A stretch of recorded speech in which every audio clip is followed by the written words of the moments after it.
we've asked everyone to take 5 minutes on the 5th of February to talk to somebody about mental health and about their experiences with it, to just create awareness, really. Exactly. You've got 5 minutes is nothing, so just take your time out and make sure you do one as well. Talk about it, get the stigma away. Exactly. Should we explain our experiences? Yeah, well, you go first. Right, well, I've got emotionally unstable personality disorder. A bit hard to say. I was at work and just obviously smelling weird smells, and I'm like asking everyone else who's there, sort of like, can you smell it as well? And like strong smells. That must be so weird, and no one else can. It was like, and I'm thinking like, is that just me? Is that weird, or like, what is that? And then like, yeah, so and then I had a look at what it was, and it was obviously, I looked at it, it was one of the symptoms. And I was like, oh right, okay, it's not too bad. But what were the smells? Were they nice smells? Because that might be I quite mean, nice. it was like a sort of a Chinese spare rib sort of smell. Nice. When I was diagnosed as having anxiety and depression, I was like, I woke up and I felt really awful. I thought there's something really wrong with me. Like, I need to go to the doctor, and I decided I was going to go. And before I went, I needed to do my food shopping. So I was going around Asda with my trolley, and you know when you feel really nervous and you think everyone knows what's going on inside your head. And I was looking at all these guys, and this man helped me get, the trolleys out of the pound thing. He helped me get it out, and I thought he was quite fit. And I was like, oh, he's nice.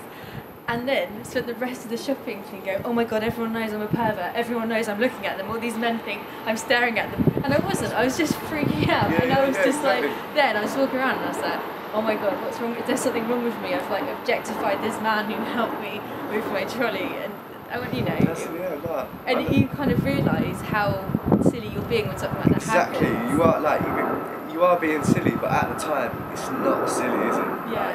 To me, like on a train, if I was on a train with you and you were like, something's going on, I would understand and be like, yeah, I know what's happening to you. So it's like, everyone's just got to start talking about it. Yeah, 100%, because I think like, when no one talks about it, everyone literally just thinks you're weird. Yeah. If you start saying something, they just literally think you're weird, and you've got to realise that it's not just that.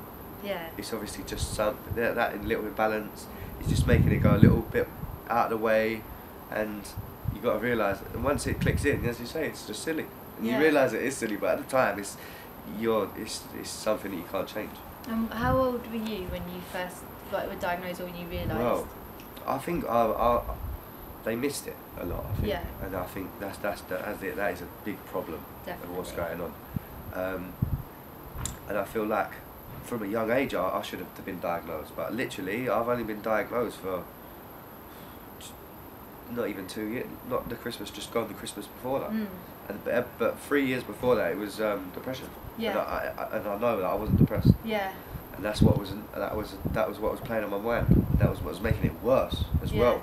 Because you didn't know what it is, and you're still thinking, well, that's not depression. You don't feel like that with depression, but obviously, it wasn't that, and I've been diagnosed, but I had to have an episode of nearly getting sectioned for that. My mum's been sectioned about 7 times, and I think when the threat of it is exactly it. Like so terrifying. Because I just remember being with mum, and when she gets really sick.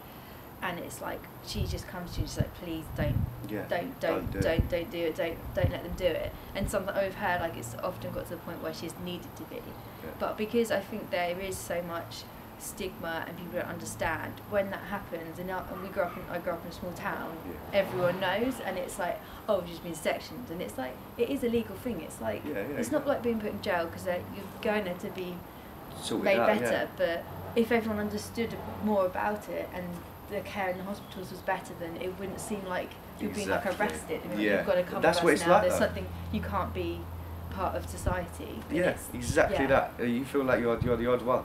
Like with me, what happened with me is, I'd gone a bit mad, and they come to section me, but they took me to the mental health hospital. It was closed, so they put me in a cell.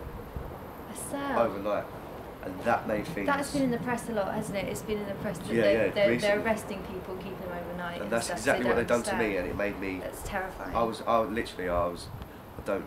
shouldn't really say it like that. I was literally hitting the wall so hard and splitting my knuckles and that, and that's how I made.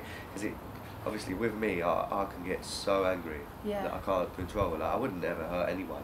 Yeah. I'm more about obviously doing something that you shouldn't. But and I've done that, and that's the result of being put in a cell. And I think that should be looked at. That's like, I think it's almost like telling you that being sectional, having to go to hospital is like being put in prison, because instead of doing that, that's what they did, Yeah. and it's not the same No, thing. And exactly. that's really bad.